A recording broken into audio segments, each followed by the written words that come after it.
Olá, bom dia para você. Seja bem-vindo a essa edição. Começa esse jornal, é claro, agradecendo a sua presença. Muito bom começar o dia na sua companhia. Vamos iniciar então essa quinta-feira olhando para tudo que vai ser assunto hoje, para você ficar por dentro dos temas que movem o Brasil e o mundo nesse 15 de fevereiro. Vamos aos destaques. Abono salarial do PIS/PASEP começa a ser pago hoje a trabalhadores nascidos em janeiro. Lewandowski afasta diretor de Penitenciária Federal de Mossoró após fuga de presos. Inflação na Argentina registra alta anual de 254,2% em janeiro. E ainda, polícia prende suspeito em tiroteio durante desfile da vitória do Super Bowl. A gente te conta tudo isso e muito mais a partir de agora. Muito obrigada pela sua companhia. Bom, o abono salarial do PIS/PASEP começa a ser pago hoje a trabalhadores nascidos no mês de janeiro. Essa é a primeira vez que o benefício vai ser pago de forma unificada para trabalhadores da iniciativa privada e do setor público. Vamos ver. Cerca de 25 milhões de trabalhadores começam a receber o abono de 27 milhões de reais do PIS/PASEP de acordo com o mês de aniversário. Cada trabalhador pode receber até um salário mínimo de R$ 1.412. São 2.890.000 servidores públicos que recebem pelo Banco do Brasil. 21.900.000 trabalhadores da iniciativa privada sacam o valor pela Caixa Econômica Federal. Pela primeira vez, o benefício será pago de forma unificada para trabalhadores da iniciativa privada e do setor público. Até o ano passado, os inscritos no PIS de empresas privadas recebiam de acordo com o aniversário e os participantes do PASEP, os servidores públicos, seguindo o cronograma pela digital final da inscrição do programa. Agora, os participantes terão a mesma regra de recebimento do abono salarial, conforme a data de aniversário do beneficiário. O calendário foi aprovado em dezembro do ano passado pelo Conselho Deliberativo do Fundo de Amparo ao Trabalhador e a previsão é que todo o valor seja pago até o dia 15 de agosto. Para ter direito a ele, é preciso estar inscrito no PIS/PASEP há pelo menos 5 anos, ter trabalhado formalmente com carteira assinada por pelo menos 30 dias em 2022 e ter recebido até 2 salários mínimos mensais. Bom, as informações podem ser consultadas na carteira de trabalho digital e também no portal gov.br. Acesse lá. Conforme noticiamos ontem, pela primeira vez na história do Sistema Penitenciário Federal, 2 presos conseguiram fugir de uma unidade de segurança máxima que fica na cidade de Mossoró, no Rio Grande do Norte. De acordo com investigações preliminares, Rogério da Silva Mendonça, de 36 anos, e Deibson Cabral Nascimento, de 34, conseguiram fugir do presídio durante o banho de sol por meio de uma abertura do teto na cela. Os 2 homens são do Acre e até setembro do ano passado estavam no presídio de segurança máxima Antônio Amaro, em Rio Branco, capital do estado. Seus nomes são ligados ao Comando Vermelho, facção do Fernandinho Beiramar. Mesmo sendo a primeira fuga de um presídio federal, o Rio Grande do Norte tem histórico de problemas no sistema prisional. E diante desse fato, o ministro da Justiça e Segurança Pública, Ricardo Lewandowski, determinou o afastamento imediato da atual direção da Penitenciária Federal de Mossoró, no Rio Grande do Norte. A fuga prisional dessa quarta-feira marca a primeira crise de Lewandowski no cargo. É a primeira vez que detentos conseguem escapar de um presídio de segurança máxima no país. De acordo com o Ministério, um policial penal federal foi indicado interventor para comandar a unidade. A pasta informou que o policial já está em Mossoró. Ele integra a equipe da pasta que embarcou na tarde desta quarta-feira para a cidade, acompanhando o secretário nacional de Políticas Penais, André Garcia, e que vai verificar a operação de recaptura dos detentos. Lewandowski ordenou também uma revisão nos protocolos de segurança das 5 penitenciárias federais do país, a abertura de inquérito pela Polícia Federal para investigar a fuga e a inclusão dos nomes dos fugitivos na lista da Interpol. Mudando de assunto, saiu um novo balanço do programa Desenrola Brasil. Mais de 11 milhões de brasileiros conseguiram renegociar 35 bilhões de reais em dívidas atrasadas. Quem traz para a gente os detalhes é o nosso repórter Anderson Nascimento. O programa de renegociação de dívidas do governo federal, chamado de Desenrola Brasil, já beneficiou 11 milhões e meio de pessoas desde que foi criado em julho do ano passado. Ao todo, 35 bilhões de reais em dívidas já foram negociadas. Segundo os dados do balanço feito pelo Ministério da Fazenda, divulgado em fevereiro, 17 milhões de dívidas foram desnegativadas automaticamente. Um outro fator que contribuiu para o processo do Desenrola Brasil aconteceu no fim de janeiro, quando o governo publicou uma portaria que alterou as regras referentes ao acesso do sistema por meio da plataforma gov.br. A medida permitiu o parcelamento de dívidas renegociadas pelo programa para devedores com conta nível bronze e também autorizou que a plataforma do Desenrola fosse acessada a partir de sites e aplicativos de financeiras e bancos para facilitar a navegação. Lembrando que o prazo para participar das negociações foi estendido até o dia 31 de março e os devedores, pessoas físicas, com renda bruta mensal de até 2 salários mínimos, isto é, R$ 1.824, ou que estejam inscritos no Cadastro Único. Elas podem se beneficiar com um programa que inclui mais de 600 empresas participantes, como bancos, varejistas, companhias de água e saneamento básico, distribuidoras de eletricidade e outras.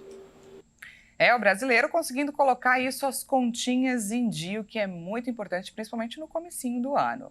Bom, e pela primeira vez, as mulheres são maioria na seleção para a graduação em Ciência e Tecnologia da ILUM, que é a Escola de Ciência, faculdade gratuita ligada ao Ministério da Ciência, Tecnologia e Inovação. Quem fala mais sobre esse marco histórico é a nossa repórter Maria Clara Leite. Dos aprovados na terceira edição do curso de graduação em Ciência e Tecnologia da faculdade em Campinas, no interior de São Paulo, 62,5% são mulheres e o restante os homens.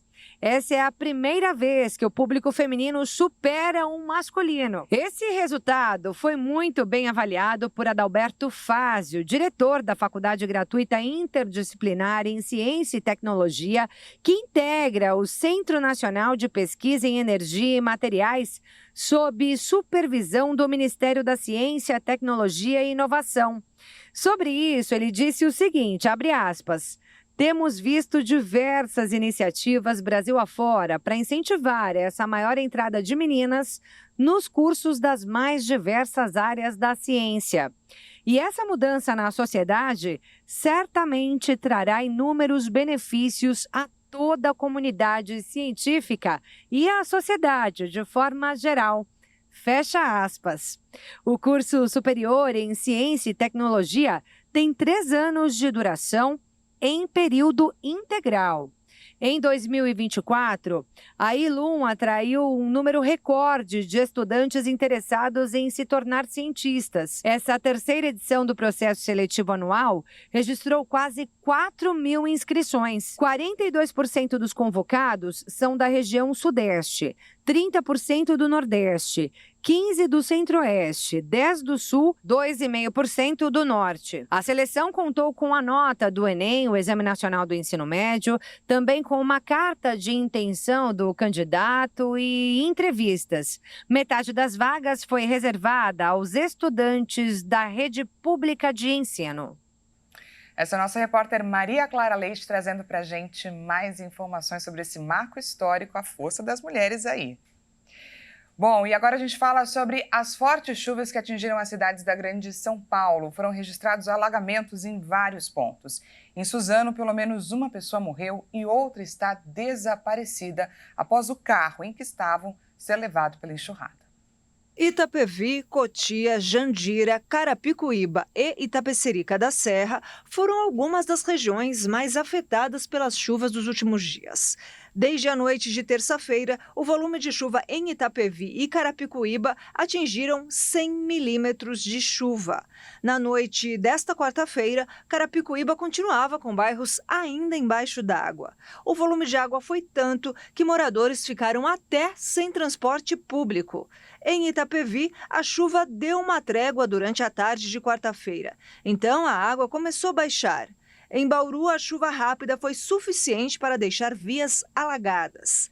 Entre terça-feira e quarta-feira, o Corpo de Bombeiros recebeu 68 chamados para quedas de árvores na Grande São Paulo, incluindo a capital. Foram ao menos também 38 chamados para alagamentos e 19 para desabamentos ou deslizamentos. A chuva também causou problemas no aeroporto de Congonhas, na zona sul de São Paulo.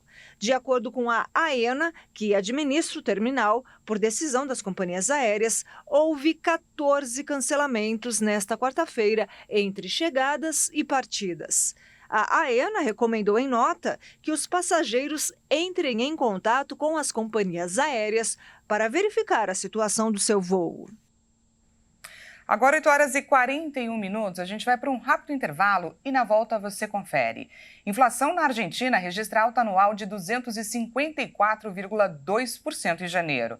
E ainda, polícia prende suspeito em tiroteio durante desfile de vitória do Super Bowl. A gente volta já já. Não perca!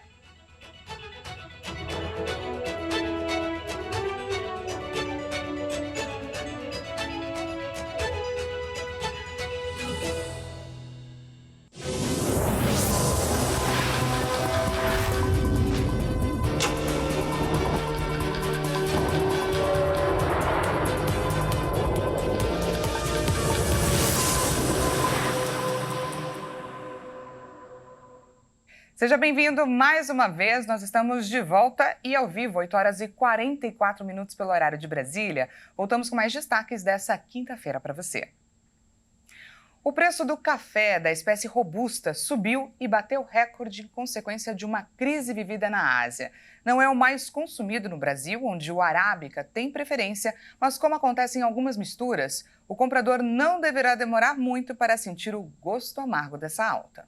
O preço do café robusta atingiu em janeiro de 2024 o patamar mais alto dos últimos 30 anos. Com isso, o valor do produto nos supermercados brasileiros deve continuar subindo nos próximos meses. Os grãos dessa espécie são muito utilizados nos blends das grandes empresas. Mais barato do que o arábica, o canéfora, comumente chamado de robusta, é importante para controlar os custos da indústria. Segundo o relatório mensal da Organização Internacional do Café, os robustas tiveram em janeiro uma alta de quase 10%, passando para 148,47 centavos de dólar por libra, o nível mais elevado desde novembro de 1994.